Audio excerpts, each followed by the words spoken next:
When he approached me, the music filled my ears, but all I could actually hear was my heartbeat. It seemed as though the world stopped in the middle of a packed dance floor, and as his hand touched my waist, I was taken to a different dimension where only we existed. I had even wanted to go to the party, but for the first time in a long time, something changed. I felt like someone new, someone brave, someone alive. My husband held my hand briefly as we entered the venue, but it wasn't love. I felt it was routine while he swiftly vanished into his group of friends. I was left holding an empty champagne flute by the edge of the dance floor when I saw him. The lights seemed to follow him as he moved. A mysterious man in a sharp black suit approached me and asked if we should dance. I couldn't say no, but as we danced, the world faded away, and his hands on my waist pulled me closer with each step. My husband was somewhere in the background, but he didn't matter anymore. This moment was mine.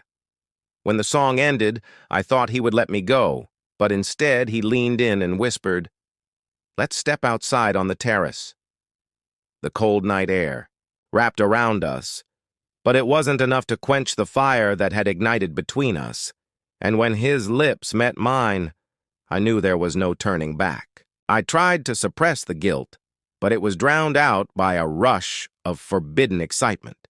The next morning, guilt lingered faintly, but it was overpowered by the memory of his touch, his gaze, and the passion I hadn't felt in years as I lay in bed next. To my husband, I received a message. "Can I see you again today?" My heart raced. I knew I should ignore it, but my fingers typed yes. Before I could stop myself, my husband asked me if I wanted to join him for breakfast, but I fed a headache and stayed. Behind once he left, I quickly prepared myself and slipped out to meet the man who had consumed my thoughts. We met at a small cafe, but it didn't take long for us to retreat to the privacy of a hotel room there.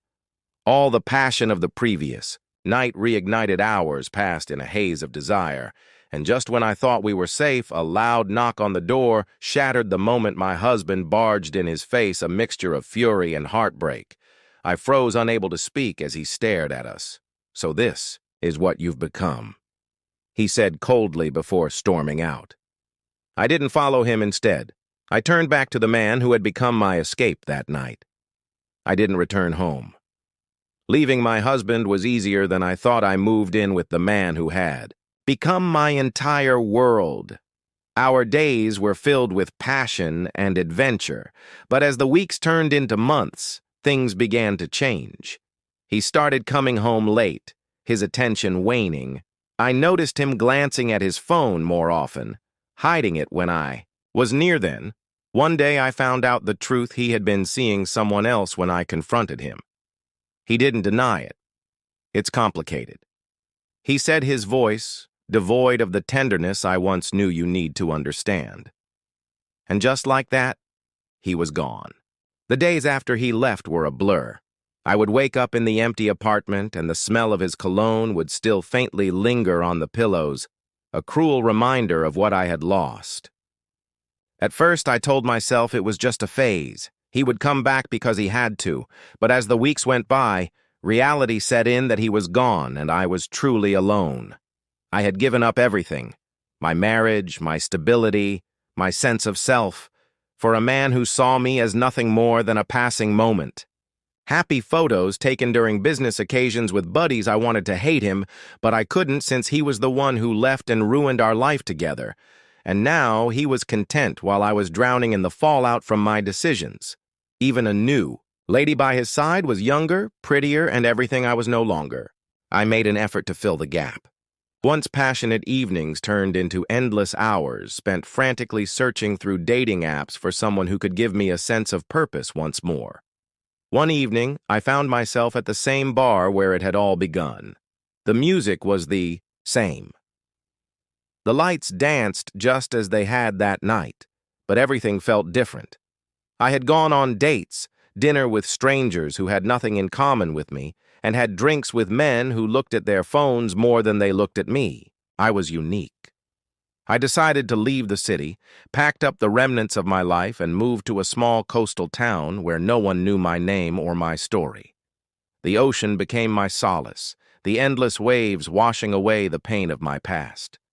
I started working at a local bookstore, a quiet, simple job that required no emotional investment.